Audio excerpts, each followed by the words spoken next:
Support LaneSide. Get something cool. All right, here we are down on the lanes with our resident two-hander, the Bearded Beast, and we're looking at the new Criterion Inverse from Track. They have flipped the script and, well, that's not my regular Criterion ball motion. That was interesting. Yes, they have changed things here. They flipped the script, literally only changing densities in the core. Here we are, as we always say, bowling on the easiest of easy house shots with the Criterion Inverse. So let's look at this ball a little more close up here. Now, as I said, they've changed the density. They took the stuff, what was in the middle, and they used that stuff to make the regular core. And they used the stuff that they used to make the regular core, and they put it in the block that they put in the middle, inverting those densities. They went from a core that was an 052, 018, fairly strong core, to an 047, 016. So a little bit less flare, a little less asymmetric, a little more controlled. I liked what I saw from that shot there. This is something different. Rather than just, I mean, a lot of companies, they will go out there and they'll say, okay, well, we've put out a core, we're going to make a solid, we're going to make a hybrid, we're going to make a pearl. The engineers at Track said, all right, let's take a look at this logically. The solid was very early, very smooth, very controllable, almost benchmarky. The hybrid was a little more off the spot, I think, than they were expecting. It was a fairly strong ball when it saw friction. Well, they went back to the drawing boards and started messing around with stuff, and they realized if they inverted the core material there, the densities, they could create a less angular, more controllable ball. I want to say that again. It is still angular, but it is less angular than you would expect with the HK22C Super Response Pearl. I mean, we've seen the Super Response cover stock in all of the Criterions, but this isn't hooking like we saw out of the other ones. And that's that core dynamic we always talk about, and I hate to beat a dead horse here, but wham, wham, wham, wham. Layouts are not in a vacuum. Balls, cores, cover stocks are not, they don't exist in a vacuum. You can see how controlled that is. I'm moving in and I'm keeping it in the oil, and rather than when it gets down lane having it jump left, it's just a nice smooth motion for me.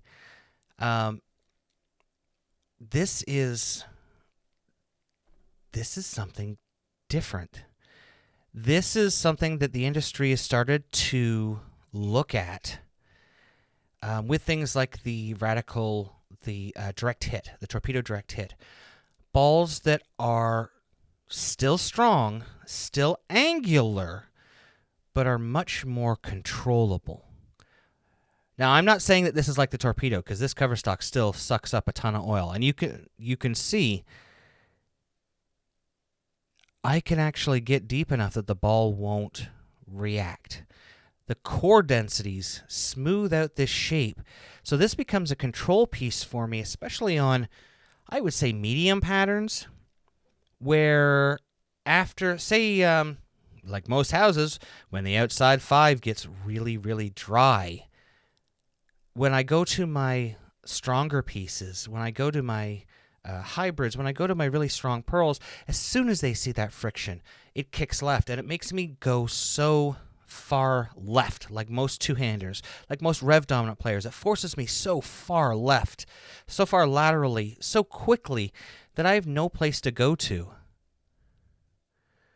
Look how early that ball got out to the friction and it sat. It was controllable for me. It was something that was not a good shot, and yet I still was able to get the ball back. It didn't overread. Here's Trebor throwing it left-handed. This is a control pearl, and we're seeing more of these. It's not about restricting the absorption rate. It's about using densities to make the ball read where you want it. You can see here with our turbo, it has a very round kind of pear-shaped core. It gives it low differential, so it's going to be smoother. We've seen lots of low differential balls. Look at that. With big, strong covers on them that still hook a lot, but they're they force you left, but they still make the same motion. Look at this purl, this asymmetric purl on top of my benchmark. Yes, I'm in a few boards there, but this is something that's not overreading for me. Watch it from the low level here. Watch where both of them go through the oil. First up here, we've got the Turbo X, and you can see it exits the oil around 35, 37 feet.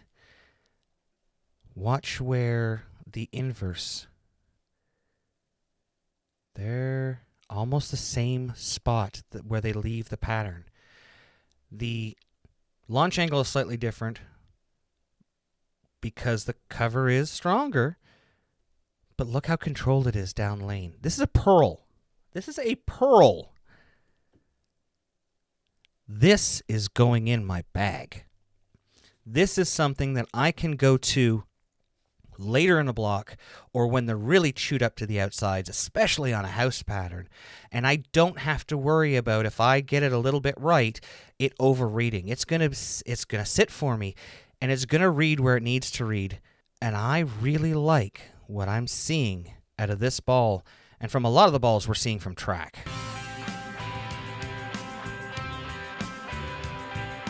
Thanks for watching. Don't forget to like, share, and subscribe, and turn on notifications so you never miss a show. So until next time, we'll see you LaneSide.